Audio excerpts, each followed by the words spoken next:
المرسلين وعلى آله وأصحابه ومن تبعهم بإحسان إلى يوم الدين. أما بعد فأعوذ بالله من الشيطان الرجيم. بسم الله الرحمن الرحيم. ولا تقولوا لمن يقتل في سبيل الله أموات بل أحياء ولكن لا تشعرون. وقال النبي صلى الله تعالى عليه وسلم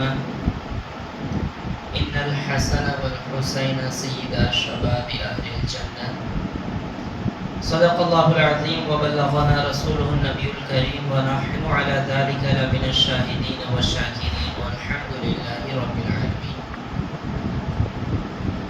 معزز و مکرم حاضرین و سامعین، ہمارا یہاں پر آج ذکر شہدائے کربلا کے لیے امام عالی مقام شہید کرب و بلا حضرت امام حسین اور آپ کے ساتھیوں کے ذکر میں اور یاد میں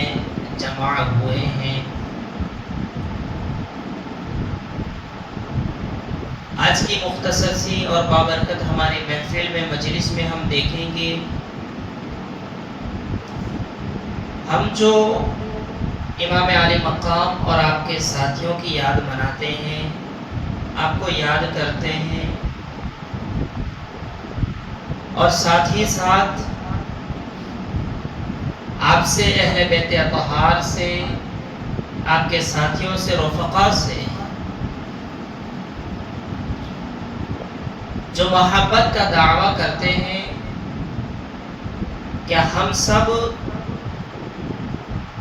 آپ سے اس الفت اور لگاؤ میں، آپ کی یاد منانے میں اور آپ سے محبت کے دعوے میں ہم حق بجانب ہیں یا نہیں، یا صرف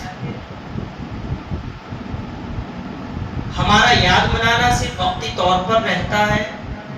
محرم الحرام کا مہینہ آیا، خصوصاً عشر اول میں ہم نے آپ کو یاد کیا اور پھر فراموش کر دیا؟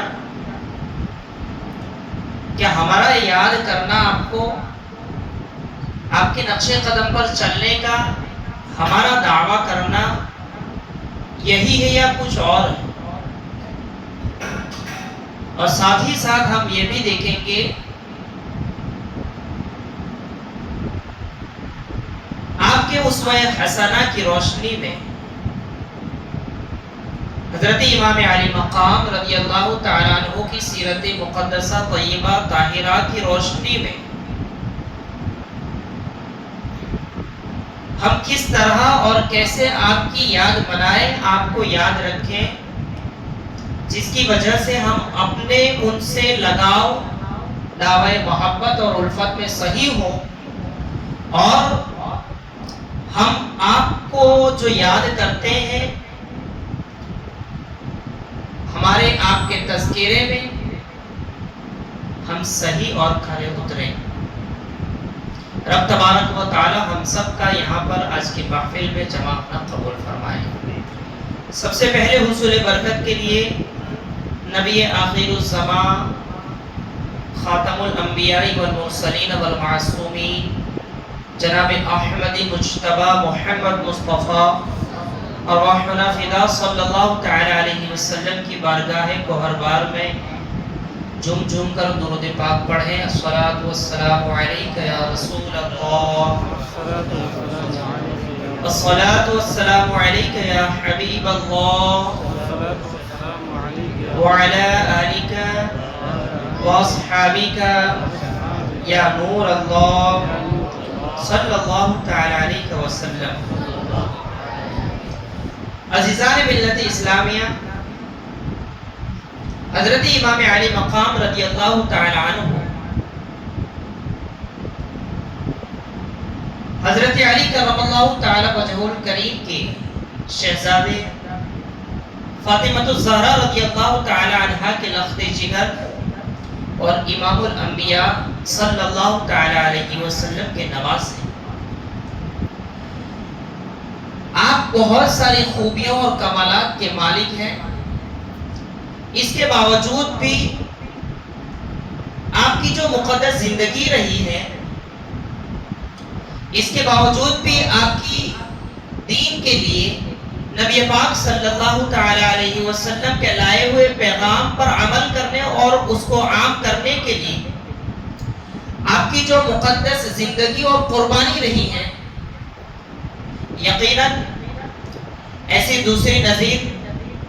اور اس کی مثال نہیں مل سکتی۔ حضرت امام علی مقام رضی اللہ تعالی عنہ سے اسی وجہ سے نبی پاک صلی اللہ تعالی علیہ وسلم نے حضرت حسنین کریمین رضی اللہ تعالی عنہما سے خصوصاً اہل بیت اطہار سے خصوصاً لگاؤ رکھنے کا، محبت کرنے کا حکم عطا فرمایا ہے۔ صرف اتنا ہی نہیں بلکہ آپ سے لگاؤ کو، آپ سے رشتہ محبت اور الفت کو ایمان کی علامت اور کمال ایمان قرار دیا ہے کہ جو شخص آپ سے لگاؤ ہی نہیں رکھتا ہے، آپ سے محبت ہی نہیں رکھتا ہے، وہ کامل مکمل مسلمان اور مومن ہی نہیں ہو سکتا۔ عزیزان ملت اسلامیہ، اگر واقعی میں ہم آپ سے لگاؤ رکھیں، واقعی ہم اہل بیت اطہار سے جیسا کہ لگاؤ کا طریقہ ہے، لگاؤ کا حکم ہے، ہم اسی طور پر، اسی نہج پر شریعت مطہرہ کی روشنی میں آپ کے دامن مبارک سے وابستہ رہیں، یقیناً رب تبارک و تعالی ایسے بندے کی نہ صرف زندگی بلکہ بعد زندگی کی دنیا، قبر، حشر، برزخی اور اخروی زندگی کو بھی رب تبارک و تعالی سنوار دیتا ہے۔ نہ صرف اس کی زندگی کو بلکہ اس کی اولاد کی زندگی کو بھی رب تبارک و تعالی سنوار دیتا ہے۔ ایک مثال کے طور پر سمجھاؤ، خراسان کے ایک بادشاہ رہے ہیں حضرت عمرو بن لیث۔ حضرت عمرو بن لیث بادشاہ تھے، ظاہر سی بات ہے بادشاہ کے پاس فوج بھی ہوگی۔ ایک مرتبہ یوں ہوا کہ بادشاہ کے سامنے آپ کی جو فوج تھی وہ ساری کی ساری فوج جمع تھی، بالترتیب فوج موجود تھی۔ علامہ ابن جوزی رضی اللہ تعالیٰ عنہ اس واقعے کو نقل فرماتے ہوئے لکھتے ہیں، ساری کی ساری فوج آپ کے سامنے جب آئی، آپ نے فوج کو دیکھا، فوج کا معائنہ فرمایا، اچانک ہی آپ کے دل میں، آپ کے دھیان میں یہ خیال آ گیا کہ کاش یہ میری فوج اور میں خود حضرت امام علی مقام رضی اللہ تعالیٰ عنہ کے ساتھ میدان کربلا میں ہوتے ہم سب، اور آپ کا ساتھ دیتے ہوئے میں اپنے آپ کو بھی، اپنی فوج کو بھی اور اپنی شان و شوکت کو بھی حضرت امام علی مقام رضی اللہ تعالیٰ عنہ کے قدموں پر قربان کر دیتا۔ یہ آپ کا سچا جذبہ، سچا دھیان ابھی دل اور دماغ میں پیدا ہوا ہی ہے۔ اسی خیال کو، اسی لگاؤ کو، اسی رشتہ الفت اور محبت کو نبی پاک صلی اللہ تعالی علیہ وسلم نے اپنی بارگاہ میں کچھ یوں قبول فرمایا۔ اسی رات کو، اس وقت کے ولی کے خواب میں نبی پاک صلی اللہ تعالی علیہ وسلم تشریف لاتے ہیں اور ارشاد فرماتے ہیں کہ عمرو بن لیث سے کہہ دو کہ تم نے جو نیت خیر کی ہے اس نیت خیر سے ہم باخبر ہیں اور واقف ہیں۔ کیا فرمایا خواب میں؟ کہ تم نے جو نیت خیر کی ہے ساتھ دینے کی اہل کربلا کے ساتھ، امام علی مقام کے قدموں پر اپنی شان و شوکت، فوج، لشکر، مال، سامان اور جان کو قربان کرنے کی جو نیت کی ہے اس نیت سے ہم واقف ہیں۔ اور ولی کو یہ بھی نبی پاک صلی اللہ تعالی علیہ وسلم نے بتلایا، جا کر کے عمرو بن لیث سے اس کے ساتھ ساتھ یہ بھی کہہ دینا، بتا دینا کہ رب تبارک و تعالی اس نیت خیر کے صدقے میں، بدلے میں تمہیں اجر عظیم اور بہترین بدلہ عطا فرمائے۔ یہ خواب ہوا نبی پاک صلی اللہ تعالی علیہ وسلم کا، اور پورا خواب حضرت عمرو بن لیث کو، جو کہ اس وقت کے بادشاہ تھے، اس وقت کے ولی نے آ کر کے پورا خواب بتایا۔ آپ تو خوش ہو گئے، اور خوشی کی بات کیوں نہ ہو کہ نبی پاک صلی اللہ تعالی علیہ وسلم نے خواب میں آ کر کے آپ کی ارادت کو اہل کربلا سے آپ کی محبت اور الفت کو قبول فرمایا تھا اور اس کا بدلہ دینے کے لیے رب تبارک و تعالیٰ کی بارگاہ میں دعا بھی فرمائی تھی۔ یہاں پر اس بات کو یاد رکھیں، نبی پاک صلی اللہ علیہ وسلم نے کیا فرمایا؟ تمہاری نیت خیر سے بھی ہم واقف ہیں، تمہاری اس نیت سے بھی ہم واقف ہیں۔ پتہ چلا نبی پاک صلی اللہ تعالی علیہ وسلم امام الانبیاء، خاتم الانبیاء، خاتم المرسلین، خاتم المعصومین صلی اللہ تعالی علیہ وسلم ظاہری دنیا سے تشریف لے جانے کے بعد بھی جیسا کہ جمہور کا اور ہم اہل سنت والجماعت کا عقیدہ ہے ویسے ہی زندہ ہے جیسے کہ ظاہری زندگی میں زندہ تھے۔ اور ساتھ ہی ساتھ اتنا ہی نہیں بلکہ قبر انور میں رہتے ہوئے نبی پاک صلی اللہ تعالی علیہ وسلم کو اپنے دل کی حالتوں سے بھی رب تبارک و تعالی نے باخبر فرمایا ہے۔ تبھی تو خواب میں آ کر کے یہ بتایا کہ تمہاری نیت خیر سے بھی واقف ہے، یہ امر باللہ سے کہہ دینا۔ بہرحال آگے مدارج النبوہ میں حضرت شیخ عبدالحق محدث دہلوی رضی اللہ تعالیٰ عنہ لکھتے ہیں، جب عمرو بن لیث کا انتقال ہو گیا، عمرو بن لیث کا انتقال ہو گیا، بادشاہ کا انتقال ہو گیا، انتقال ہونے کے بعد کسی نیک شخص نے عمرو بن لیث کو خواب میں دیکھا، اور خواب میں دیکھا تو پوچھا رب تبارک و تعالیٰ نے تمہارے ساتھ کیا معاملہ فرمایا ہے؟ عمرو بن لیث نے کہا کہ رب تبارک و تعالیٰ نے مجھے بخشش اور مغفرت کا پروانہ عطا فرما دیا ہے، رب تبارک و تعالیٰ نے مجھے بخش دیا ہے، مجھے معاف فرما دیا ہے۔ اس خواب دیکھنے والے نیک شخص نے پوچھا کہ رب تبارک و تعالیٰ نے کیوں معاف فرمایا ہے؟ کوئی وجہ، کوئی سبب، کوئی ریزن ظاہری اس کا؟ عمرو بن لیث کہتے ہیں اصل بات یہ ہے کہ صرف ایک نیک خواہش کی وجہ سے، ایک نیک نیت اور ارادت کی وجہ سے جو میں نے کی تھی، اور وہ یہ تھی کہ میں اپنے لشکری کو دیکھ رہا تھا، لشکر کو دیکھتے دیکھتے صرف میرے دھیان میں یہ سچی ارادت، سچی محبت کا جذبہ جاگا، میں نے سچے دل سے یہ ارادہ کیا اور یہ اظہار افسوس کے لیے کہ کاش میں اس وقت میدان کربلا میں ہوتا، حضرت امام علی مقام کے ساتھ ہوتا، آپ کے ساتھیوں کے ساتھ ہوتا، تو میں ساری کی ساری فوج، ساری اپنی شان و شوکت، سارا اپنا لشکر، سارا اپنا مال، یہاں تک کہ اپنی میں جان کو بھی حضرت امام علی مقام کے دفاع میں آپ کے قدموں پر قربان کر دیتا۔ اسی نیک ارادت کی وجہ سے، اسی نیک جذبے کی وجہ سے رب تبارک و تعالیٰ نے میری بخشش اور مغفرت فرما دی۔ حضرت امام علی مقام اور اہل بیت اطہار سے محبت کا، لگاؤ کا رب تبارک و تعالیٰ جو نتیجہ عطا فرماتا ہے، دنیاوی زندگی میں بھی شادمانی عطا فرماتا ہے، اخروی زندگی میں بھی کامیاب اور کامران سے فرماتا ہے۔ مگر ہم جو یہاں پر قابل غور بات ہے، واقعی میں ہم ویسی ہی محبت کرتے ہیں امام علی مقام سے جیسی محبت کرنی چاہیے، ویسے ہی ہم محبت کا دم بھرتے ہیں جیسے کہ بھرنا چاہیے، یا ہم اپنے اس دعوی محبت میں کھوکھلے ہیں، یا پھر ہم اپنی محبت میں سچے اور کھرے اترتے ہیں۔ ہم امام علی مقام رضی اللہ تعالیٰ عنہ کی زندگی کا صرف ایک حصہ دیکھتے ہیں۔ حضرت امام علی مقام رضی اللہ تعالیٰ عنہ کا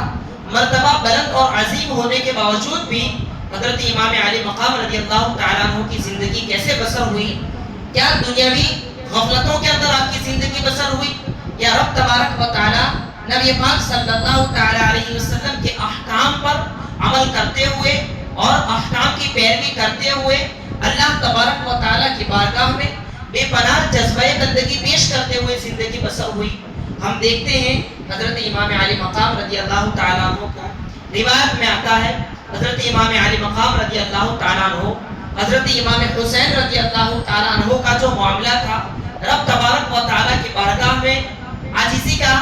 بندگی کا، انکساری کا، رب تبارک و تعالیٰ کی بارگاہ میں حضوری کا جو معاملہ تھا، اور رب تبارک و تعالیٰ کی بارگاہ میں بندگی پیش کرنے کا جو لگاؤ تھا، وہ کیسا تھا؟ حضرت امام شعبی رضی اللہ تعالیٰ عنہ فرماتے ہیں کہ رأیت الحسین رضی اللہ تعالیٰ عنہ یتخطب فی شہر رمضان۔ حضرت امام حسین رضی اللہ تعالیٰ عنہ کلام پاک کی تلاوت رمضان میں مکمل فرمایا کرتے تھے۔ حضرت امام علی مقام رضی اللہ تعالیٰ عنہ کا کیا معمول تھا؟ رمضان المبارک کا خاص معمول یہ تھا کہ آپ پورے قرآن کو تلاوت کرتے ہوئے اس کے معنی کو سمجھتے ہوئے اور یوں تلاوت کا حق ادا کرتے ہوئے قرآن پاک کا حق ادا کرتے ہوئے حضرت امام علی مقام رضی اللہ تعالیٰ عنہ تلاوت کو فرمایا کرتے تھے. اگر ہم دعویٰ کرتے ہیں آپ سے محبت کا تو ہمیں یہاں دیکھنا ہوگا کہ کیا واقعی میں ہمارا ویسا ہی قرآن کے ساتھ لگاؤ ہے جیسا کہ حضرت امام علی مقام رضی اللہ تعالیٰ عنہ کا تھا. کیا واقعی میں ہم قرآن پاک کو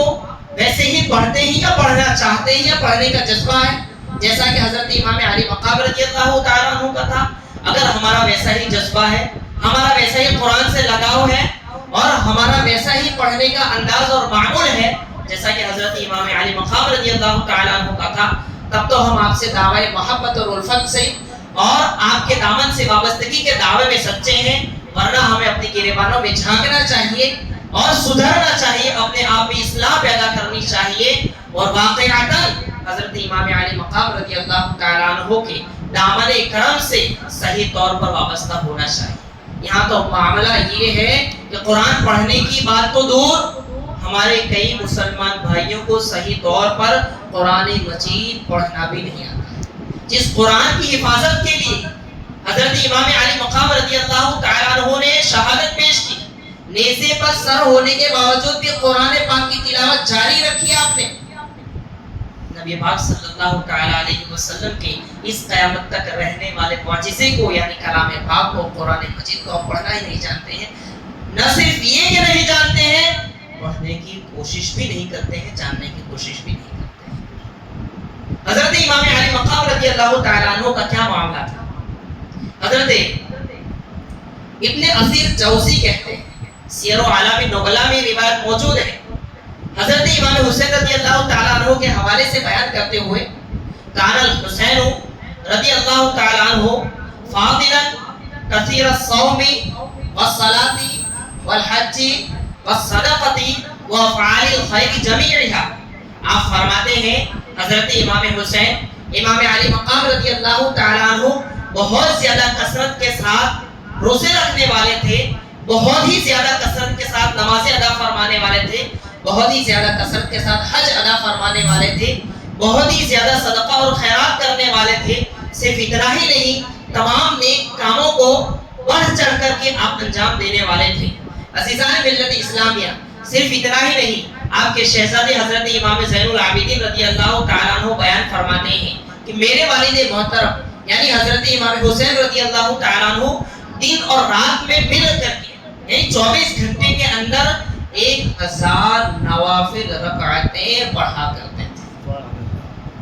صرف اتنا ہی نہیں بلکہ 10ویں تاریخ کو مغرب کے بعد چاند بدل جاتا ہے، 10واں چاند ہو جاتا ہے، 10ویں تاریخ کو رات میں حضرت امام علی مقام رضی اللہ تعالیٰ عنہ نے اپنے بھائی کے سامنے یہ خواہش ظاہر فرمائی کہ کسی طرح ابھی جنگ کا معاملہ ٹل جائے، رات کا وقت ہے، میری خواہش ہے کہ میں رب تبارک و تعالیٰ کی بارگاہ میں عاجزی پیش کروں، رب تبارک و تعالیٰ کی بارگاہ میں زمین نیاز کو جھکاؤں، رب تبارک و تعالیٰ کی بارگاہ میں بندگی پیش کروں، نماز ادا کروں، نفل نماز پڑھوں، استغفار کروں، قرآن کی تلاوت کروں، دعا اور مناجات کروں.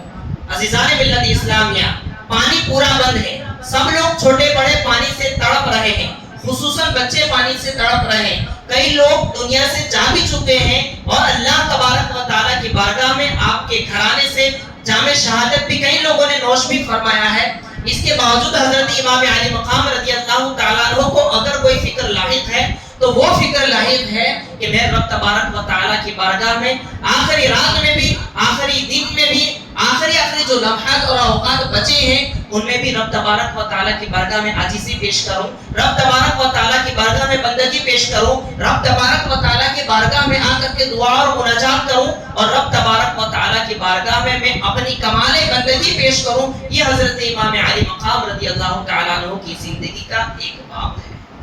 اگر ہم اپنی دعوی محبت میں سچے ہیں تو 1000 رکعتیں نفل کو بھی تذکیرتاً سائڈ پر رکھیے. مگر کیا اللہ تبارک و تعالیٰ نے ہم پر جو نمازیں فرض کی ہیں ہم وہی صرف ادا کرتے ہیں یا نہیں ادا کرتے ہیں، یا صرف جمعہ کے مہمان مسجد کے بنتے ہیں؟ کیا رب تبارک و تعالیٰ نے جو 5 نمازیں فرض کی ہیں ہم وہ ادا کرتے ہیں یا نہیں کرتے ہیں، یا پھر ہم صبح کی نماز بستر میں غائب کر دیتے ہیں، ظہر کی نماز کام کاج میں، عصر کی نماز دوستوں کے ساتھ، مغرب کی نماز دوستوں کے ساتھ، عشاء کی نماز سوتے سوتے موبائل کو استعمال کرتے ہوئے غائب کرتے ہیں۔ یہ ہمیں سوچنا ہوگا، اگر ہم اس طرح طریقہ کار کو اختیار کیے ہوئے ہیں تو یاد رکھیں ہم اپنے دعوی محبت سے، آپ سے دعوی الفت سے، آپ کے دامن سے وابستہ ہونے کے دعوے میں ہم کھوکھلے ہیں اور سچے نہیں۔ اگر ہم آپ کے نقش قدم پر چلنے کا دعویٰ کرتے ہیں، اس کا تقاضا یہ ہونا چاہیے کہ جس دین کو بچانے کے لیے حضرت امام علی مقام رضی اللہ تعالیٰ عنہ نے اور آپ کے ساتھیوں نے جامع شہادت کو نوش فرمایا، اسی دین کے پلر کو یعنی نماز کو ہم کم سے کم ادا کریں۔ جو فرض اور واجب اللہ تبارک و تعالیٰ نے کام فرمائے، نفل کی بات تو دور، توفیق ملے تو وہ بھی کریں، سب سے پہلے نفل فرض کو، اس کے بعد واجب کو ہمیں دیکھنا ہوگا کہ کیا ہم ادا کرتے ہیں یا نہیں ادا کرتے ہیں، یا دنیاوی زندگی میں دنیا کی الجھنوں میں ہی میں ہم اپنی زندگی کو شب و روز کو گزار رہے ہیں۔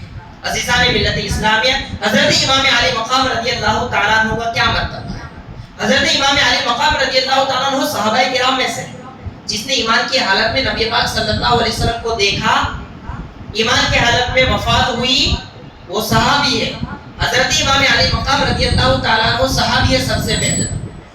اور ساتھ ہی ساتھ اہل بیت اطہار سے ہیں اور جنتی جوانوں کے سردار ہیں،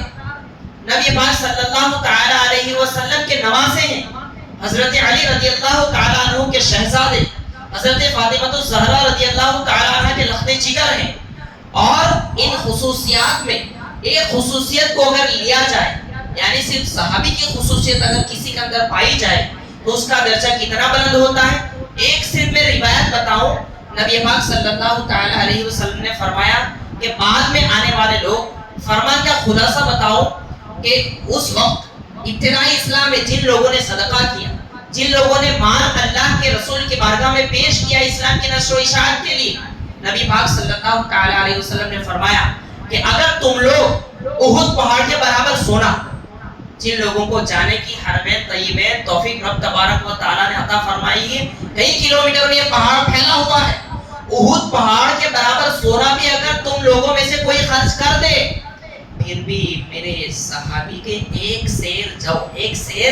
جاؤ یا اس سے آدھے جاؤ کو جو صدقہ کیا ہے رب تبارک و تعالیٰ کی بارگاہ میں صحابی نے،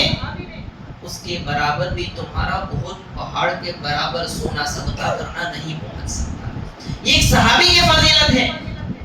حضرت امام علی مقام امام حسین رضی اللہ تعالیٰ عنہ تو نبی پاک صلی اللہ علیہ وسلم کے نواسے، حضرت امام علی مقام رضی اللہ تعالیٰ عنہ تو اہل بیت اطہار سے ہیں، اور آپ سے محبت ایمان کی علامت، ایمان کا کمال کہا گیا ہے۔ حضرت امام علی مقام کے اندر یہ ساری خصوصیتیں، یہ ساری فضیلتیں جمع ہونے کے باوجود بھی اس طرح کی کمال بندگی رب تبارک و تعالیٰ کی بارگاہ میں پیش فرمائی ہے۔ اگر ہم دعوی محبت میں سچے ہیں تو ہمارے پاس تو یہ ساری خصوصیتیں ہیں نہیں۔ ہماری صبح ہی تو ہوتی ہے، کیسے ہوتی ہے؟ کسی کی غیبت میں ہوتی ہے، گالی گلوچ میں ہوتی ہوگی معاذ اللہ کئی لوگوں کی صبح، اور کئی لوگوں کی صبح نماز فجر کی قضا کرتے ہوئی ہوگی۔ ہماری شب و روز کا تو، ہمارے رات و دن کا تو یہ حال ہے، ہمارے اندر کوئی خصوصیت نہیں ہے۔ ہم کو تو چاہیے کہ بڑھ چڑھ کر کمال بندگی رب تبارک و تعالیٰ کی بارگاہ میں پیش کریں، مگر خصوصیتیں نہ ہونے کے باوجود بھی ہونا یہ چاہیے کہ رب تبارک و تعالیٰ کی بارگاہ میں آ کر کے جو فرض معاملہ فرمایا ہے، نماز کا ہو، زکوٰۃ کا ہو، حج کا ہو، روزے کا ہو، یہ تمام ادا کریں۔ اس کے برعکس، اس کے الٹا معاملہ ہے، نہ خصوصیتیں ہمارے پاس ہیں، نہ ہی ہم رب تبارک و تعالیٰ کی بارگاہ میں آ کر کے نفل کی بات تو دور فرض ادا کرنا چاہتے ہیں۔ ایسی کوئی بات ہمارے اندر کوئی کوالٹی نہیں ہے۔ ہمیں دیکھنا ہوگا کہ امام علی مقام رضی اللہ تعالیٰ عنہ کہ نقش قدم پر ہم چلتے ہیں یا نہیں ہیں۔ عزیزان ملت اسلامی یاد رکھیں کہ آپ کے نام پر صرف شربت پینا، نیاز کرنا یا تھوڑی دیر کے لیے مجلس میں بیٹھ جانا خیر کی بات ہے، ثواب کا کام ہے، مگر یہی دعوی محبت کے لیے کافی نہیں ہے۔ امام علی مقام رضی اللہ تعالیٰ عنہ نے جس مشن کے لیے اپنا سر کربلا کی سرزمین پر اللہ کی بارگاہ میں پیش کیا، ہم اس طرح کی قربانی تو نہیں دے سکتے، کم سے کم اس مشن کو تو آگے بڑھا سکتے ہیں، اور آپ کے اس مشن پر تو چل سکتے ہیں کہ نہیں چل سکتے۔ اگر ہم چلتے ہیں تو ہم سے دعوی محبت میں صحیح ہے، ورنہ ہم کوکلے۔ حضرت امام علی مقام رضی اللہ تعالیٰ عنہ کی زندگی کا اور ایک معاملہ بتاؤں اور پھر اپنی بات کو گفتگو کو ختم کرو۔ حضرت امام علی مقام رضی اللہ تعالیٰ عنہ کا جو معاملہ تھا عبادت کے حوالے سے، اور جو معاملہ تھا رب تبارک و تعالیٰ کی بارگاہ میں کمال بندگی، عاجزی، انکساری پیش کرنے کے حوالے سے، وہ تو ہم نے سنا۔ آپ کے اخلاق کیا تھے؟ حضرت امام علی مقام رضی اللہ تعالیٰ عنہ کی سخاوت کیا تھی؟ روایت میں آتا ہے کہ ایک شخص آپ کے پاس آتا ہے، آپ کے پاس آیا اور ضرورت مند تھا شخص، سوال کیا مجھے ضرورت ہے، آپ میری ضرورت کو پورا فرمائیں۔ حضرت امام علی مقام رضی اللہ تعالیٰ عنہ نے اس آنے والے سائل سے کہا، اس سے فرمایا کہ تھوڑی دیر انتظار کرو، ابھی میرا وظیفہ آنے والا ہے، ابھی میرا وظیفہ آنے والا ہے۔ اس شخص کو، آنے والے شخص کو اپنے پاس مجلس میں، محفل میں بٹھایا، تھوڑی دیر ہوئی، تھوڑا انتظار اس شخص کو کرنا پڑا۔ تھوڑی ہی دیر ہوئی تھی کہ حضرت امیر معاویہ رضی اللہ تعالیٰ عنہ کی طرف سے، حضرت امیر معاویہ رضی اللہ تعالیٰ عنہ سے 5 ٹھیلیاں آئی، 5 ٹھیلیاں آئی، ہر ٹھیلی کے اندر 1,000 سونے کے سکے موجود تھے، یعنی 5,000 سونے کے سکے حضرت امام علی مقام رضی اللہ تعالیٰ عنہ کو بطور تحفہ حضرت امیر معاویہ رضی اللہ تعالیٰ عنہ نے پیش فرمایا اور کہا کہ اس کو، تحفے کو قبول فرمائے، اور ساتھ ہی ساتھ ضرورت مندوں میں اس تحفے کو، پیسوں کو خرچ کریں، صدقہ بھی کریں۔ حضرت امام علی مقام رضی اللہ تعالیٰ عنہ کو 5,000 سونے کے سکے موصول ہوئے، 5,000 سونے کے سکے موصول ہوئے۔ ابھی آئے ہی تھے آپ کے پاس، اس سائل کو بلایا، اس حاجت مند کو، ضرورت مند کو اپنے پاس طلب کیا، اور ساتھ ہی ساتھ طلب کیا بغیر کچھ سوچے، بغیر کچھ فکر کیے ہوئے، وہ 5 ٹھیلیاں اس آنے والے سائل کو، ضرورت مند کو دے دی۔ ایسا نہیں کہ اس میں سے تھوڑے سے سکے دیے ہوں، ایسا نہیں کہ ایک تھیلی دی ہو، ایسا بھی نہیں، 5,000 سکے آنے والے سائل کو دے دیے، اور ساتھ ہی ساتھ حضرت امام علی مقام رضی اللہ تعالیٰ عنہ کی سخاوت کے ساتھ آپ کا اخلاق دیکھیں، اس آنے والے شخص سے معافی بھی مانگی کہ آنے والے شخص معاف کرنا کہ مجھے تمہاری ضرورت کو پورا کرنے میں تھوڑا ٹائم لگ گیا، تھوڑا انتظار تم کو کرنا پڑا، اسی انتظار کی وجہ سے میں معافی بھی چاہتا ہوں۔ یہ حضرت امام علی مقام رضی اللہ تعالیٰ عنہ کی سخاوت دیکھیں، صدقہ دیکھیں، حضرت امام علی مقام رضی اللہ تعالیٰ عنہ کا اخلاق دیکھیں کہ اس کو تو تکلیف کچھ نہیں ہوئی، آنے والے کو تکلیف کچھ نہیں ہوئی، بس یہ کہ اپنی ضرورت کے لیے آیا تھا، تھوڑا سا انتظار اس کو کرنا پڑا، اسی وجہ سے صرف حضرت امام علی مقام رضی اللہ تعالیٰ عنہ آنے والے سائل سے معافی بھی طلب کرتے ہیں۔ آج کل معاملہ کیا ہے؟ دونوں باتیں دیکھیں، ہم ایک تو زکات ادا کرنے کے لیے اللہ کی راہ میں تیار نہیں، اللہ ماشاءاللہ اللہ کے بندے دینے والے دیتے، مگر وہیں پر کیا ہوتا ہے کہ شیطان عمل دخل کرتا ہے اور بخل کی فکر دلاتا ہے، بخل کا خوف دلاتا ہے، فقر کا خوف دلاتا ہے۔ اس وجہ سے بندہ کبھی کبھی کیا ہوتا ہے، زکات دینے سے باز رہتا ہے۔ مکمل طور پر حساب کتاب لگا کر کے جو فرض ہے ایک پیسے کی زکات نکالنا، صدقے و خیرات کی بات تو دور، اس فرض کو ادا کرنے سے کبھی کبھی بندہ مسلمان قاصر رہتا ہے۔ عزیزان ملت اسلامیہ، اگر ہم زکات ادا نہیں کرتے، واجبی صدقات کو نہیں نکالتے، غربا فقراء کی حاجت براری نہیں کرتے، ہم حضرت علی مقام حضرت امام حسین رضی اللہ تعالیٰ عنہ کے جو دعوی محبت آپ سے کرتے ہیں اس میں کھوکھلے ہیں، آپ کے نقش قدم پر ہم صحیح معنوں میں نہیں چل رہے ہیں۔ ہم اگر کسی کو تکلیف پہنچائیں، ہماری طرف سے پہنچی وہ تکلیف، آپ کے اخلاق کریمانہ سے پتہ چلا، ہونا تو یہ چاہیے کہ ہم اس سے معافی مانگے، بجائے اس سے کہ ہم سے تکلیف پہنچی اس سے معافی مانگے، اس کے بدلے میں ہم اس سے سلام منقطع کر دیتے ہیں، کلام منقطع کر دیتے ہیں، اور مدتوں تک اس سے بات چیت مکمل طور پر بند کر دیتے ہیں۔ یہ امام علی مقام رضی اللہ تعالیٰ عنہ کا طریقہ نہیں ہے۔ ایک بھائی دوسرے کو تکلیف پہنچاتا ہے، پڑوسی دوسرے کو تکلیف پہنچاتا ہے، مسلمان دوسرے کو تکلیف پہنچاتا ہے، کچھ بھی معاملہ ہوتا ہے جھکنے کو، صلح کرنے کے لیے یا سمجھنے کے لیے تیار ہی نہیں ہے۔ کسی سے کوئی تکلیف پہنچی ہے تو کیا ہوا، یہ سامنے والے نے تکلیف پہنچائی ہے، معافی مانگنے کے لیے بندے خدا راضی ہوتا ہی نہیں ہے، اپنے نفس کو آڑے انا کا مسئلہ بنا لیتا ہے اور اس بندے مومن سے قطعی تعلق کر بیٹھتا ہے۔ عزیزان ملت اسلامیہ، یہ امام علی مقام رضی اللہ تعالیٰ عنہ کا نہ طریقہ ہے، نہ درس ہے، نہ یہ آپ کا نقش قدم ہے، نہ یہ آپ کا اسوہ حسنہ ہے۔ پہلے تو یہ ہونا چاہیے کہ کسی کو تکلیف پہنچانے سے باز رہیں، اگر ہم سے تکلیف پہنچی ہے تو معافی تلافی کر لیں، اگر کسی سے ہمیں تکلیف پہنچی ہے تو آپ سے محبت کا تقاضا یہ ہے کہ ہم اس کو معاف کر دیں۔ یہ چند گوشے، چند نمونے حضرت امام علی مقام رضی اللہ تعالیٰ عنہ کی زندگی کے میں نے آپ کے سامنے پیش کیے۔ ہم اپنی اصلاح کریں اور کوشش کریں ان نمونوں کو دیکھتے ہوئے کیا ہم حضرت امام علی مقام رضی اللہ تعالیٰ عنہ سے دعوی محبت میں سچے ہیں یا نہیں ہیں۔ اللہ تبارک و تعالی ہم سب کو آپ کے اسوہ حسنہ پر چلائے، آپ کے نقش قدم پر چلنے کے توفیق